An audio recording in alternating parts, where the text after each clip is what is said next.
Ini adalah video tugas akhir Capstone Project, mata pelajaran jaringan saraf tiruan yang berjudul Implementasi Jaringan Saraf Tiruan Multilayer Perceptron berbasis backpropagation untuk klasifikasi kelayakan penerimaan dan prediksi performa siswa. Halo semuanya, pernah nggak kalian berpikir gimana sih komputer bisa mengambil keputusan serumit manusia? Misalnya nih ya, menentukan siapa yang layak diterima di sekolah atau memprediksi nilai siswa di masa depan. Nah, disinilah jaringan saraf tiruan atau Artificial Neural Network bekerja. So, apa sih itu JST dan dampaknya? Secara singkat, JST itu adalah teknologi yang mencoba meniru cara kerja otak manusia. Otak kita itu punya miliaran neuron yang saling terhubung untuk memproses informasi. JST ini melakukan hal yang sama, namun dalam bentuk digital. Bagaimana dengan dampaknya? Luar biasa besar. Teknologi ini ada di balik rekomendasi film di Netflix, deteksi penyakit oleh dokter, sampai sistem autopilot di mobil. Intinya JST ini sangat membantu manusia mengolah data yang rumit menjadi keputusan yang akurat.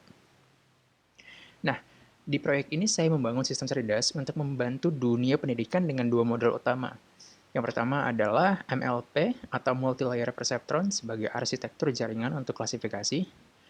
Modul ini saya gunakan untuk menentukan kelayakan penerimaan.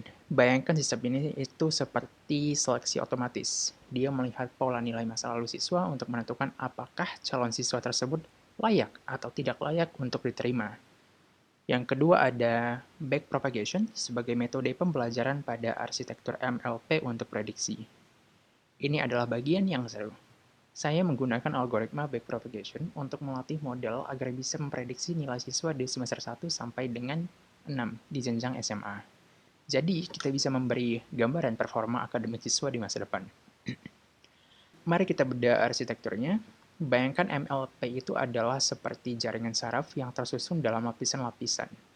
Yang pertama, ada node atau saraf buatan. Ini adalah titik-titik kecil di setiap lapisan yang memproses informasi. Kemudian ada layer atau lapisan. Layer terbagi menjadi input layer, hidden layer, dan output layer. Input layer sebagai tempat data mentah masuk, hidden layer sebagai tempat data diproses dan dihitung, output layer sebagai hasil atau keputusan final perhitungan. Kemudian juga ada komponen bobot. Bobot ini adalah setiap node yang terhubung ke node lainnya. Setiap koneksi itu punya bobot. Inilah yang menentukan seberapa besar pengaruh sebuah nilai terhadap hasil akhir. Mungkin kalian juga penasaran gimana sih cara kerja prediksinya? Secara kasarnya, algoritma backpropagation ini bekerja melalui dua tahap. Yang pertama ada forward pass, data masuk, kemudian diproses melalui bobot atau saraf-saraf buatan, lalu muncullah hasil prediksi. Kemudian tahap selanjutnya adalah the learning phase. Nah, disinilah keajaibannya. Jika hasil prediksi tadi meleset, atau ada errornya gitu, maka sistem akan menghitung seberapa besar kesalahannya. Kemudian algoritma backpropagation akan berjalan mundur dari output ke input untuk memperbaiki bobot-bobot tadi. Sederhananya, sistem belajar dari kesalahannya sendiri, terus-menerus sampai dia mendapatkan hasil yang paling akurat. So, dengan dua metode ini, kita bisa mengubah data angka menjadi wawasan yang berharga. Oke, cukup penjelasannya. Kita langsung saja ke tampilan project-nya. Baik, ini adalah aplikasinya, aplikasi JST kita, namanya AI Admission.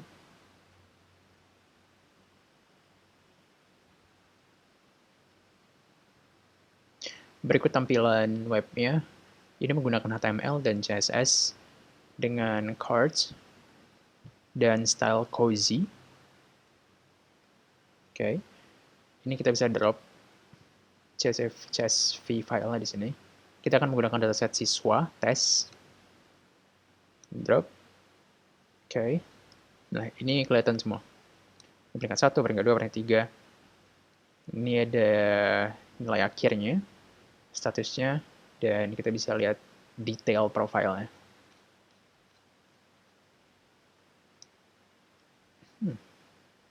Coba kita search nama ya, ada nggak? Intan, coba. Ada, Intan Naila Sari. No. Intan Naila Sari.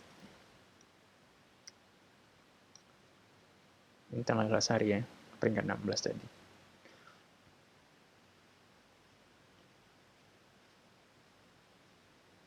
Search-nya bisa.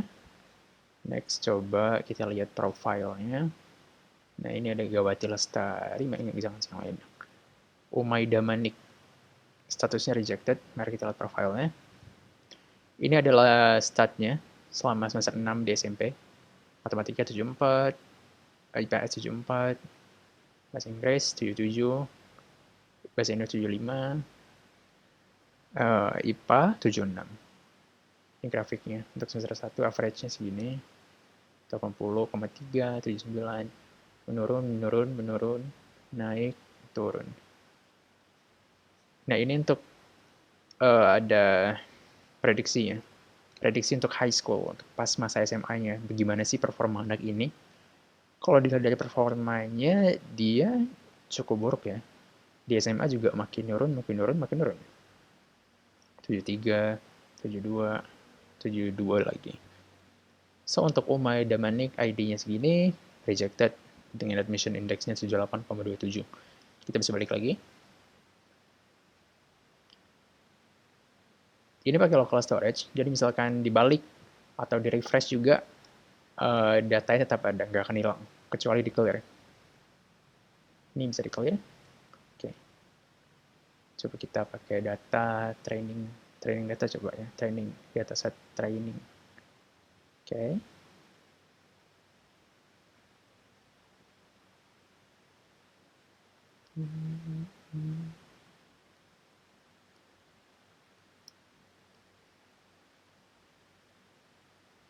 Nah, ini untuk yang trainingnya, data trainingnya.